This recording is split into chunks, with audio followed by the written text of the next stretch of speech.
Welcome back to Grow Joyfully. I'm in the main garden right now, and if you hear a big noise, that's just a sprinkler hitting the fence. But it is time to harvest the cilantro. It's looking very healthy, and I'm going to get it cut and washed and dried off, and then I'm going to dehydrate it. I might even freeze some, but this is self-seeding. It seeded itself from last year. So it is early and ahead of time and looking great. I'm also going to harvest that lettuce. Cilantro is bolting and it's going to create some seeds here, so I'm going to let the taller ones grow and become coriander. And then I will harvest the lower leaves. I think that's a pretty good harvest of cilantro, and it will grow back, so we'll be getting more later. How's that for a beautiful head of lettuce? This is bib lettuce. I think I'll make chicken lettuce wraps tonight. And now I'm going to harvest some of this wonderful chamomile.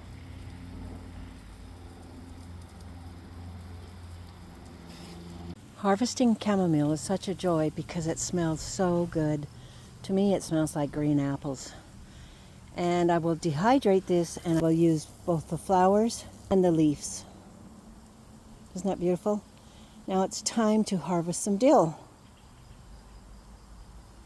I like to harvest dill when it has this feathery appearance here, and then also when it grows a stalk and it has the seeds on it. They both have their purposes. I will use this in salad dressing and the other for pickling, but it's looking very healthy.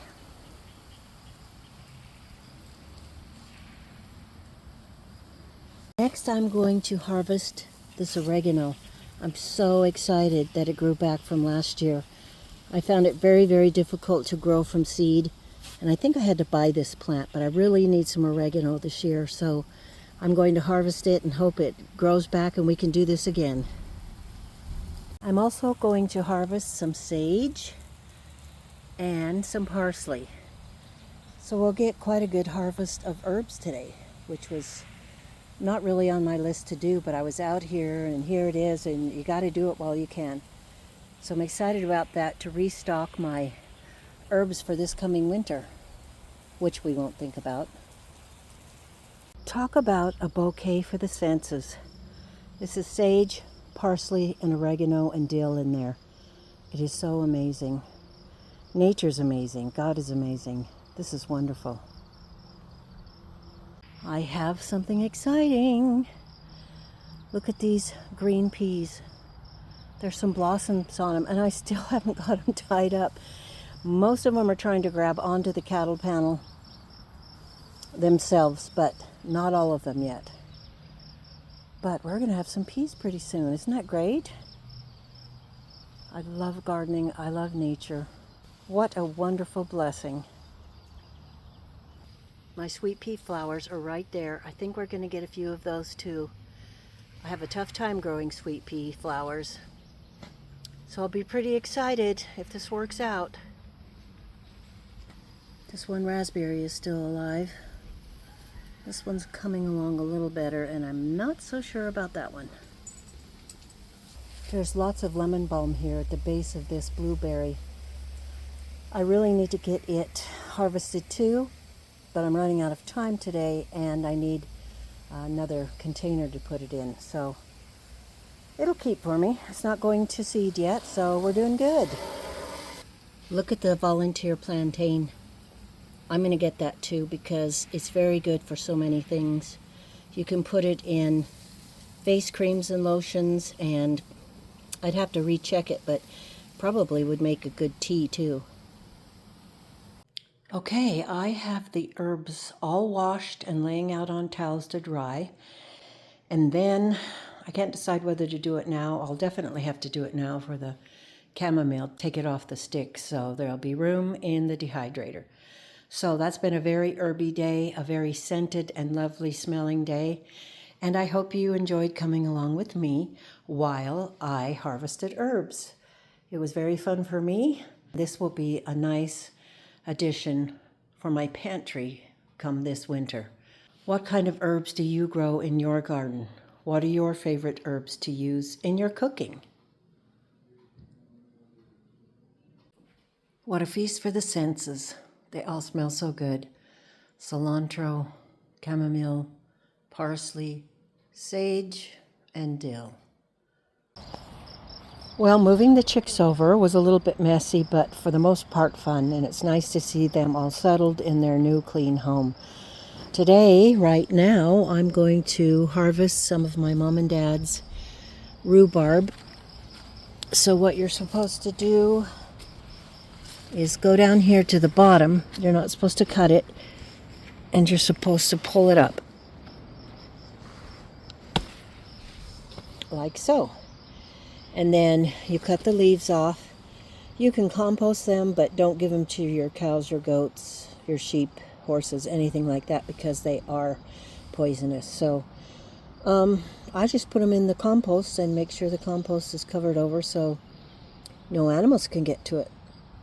So I'm going to pull the biggest, fattest rhubarbs, and I'll probably chop it up and put it away for now. And then it can go beautifully with the strawberries that I cleaned up and just froze yesterday.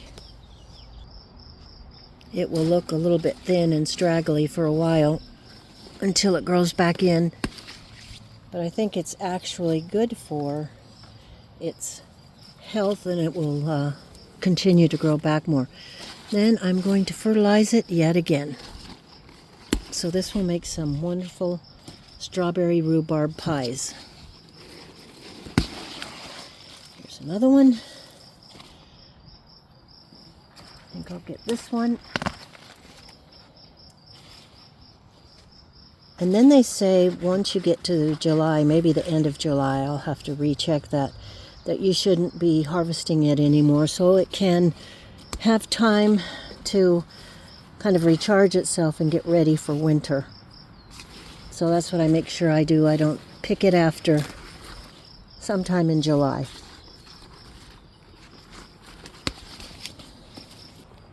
Here's my rhubarb stems. You cut off the end, both ends, wash it really well, and then chop it up to the size that you want and put it away and freeze it. I don't think it does well if you blanch it and put it away. It just kind of dissolves and falls to pieces. But you can put it on a cookie sheet and flash freeze it in the freezer. And when it's totally frozen, then you put it in baggies and store it. I don't think I would take more than half of it just for the plant's sake. You want it to have energy to be able to grow again. So now I'm going to fertilize it. I will add my usual concoction of all-purpose organic fertilizer, blood meal, and bone meal. And then I'll water it in really well. Got to get it right there where the root is. And I'm going to remove some of those white roots, bindweed, crabgrass, those horrible things. Okay, time to water it in. Time to get in here and do some potting up again. I hope you enjoyed this video. What kind of herbs are you growing now? What kind of herbs do you use in your cooking? Thanks for watching, and we'll see you on the next video.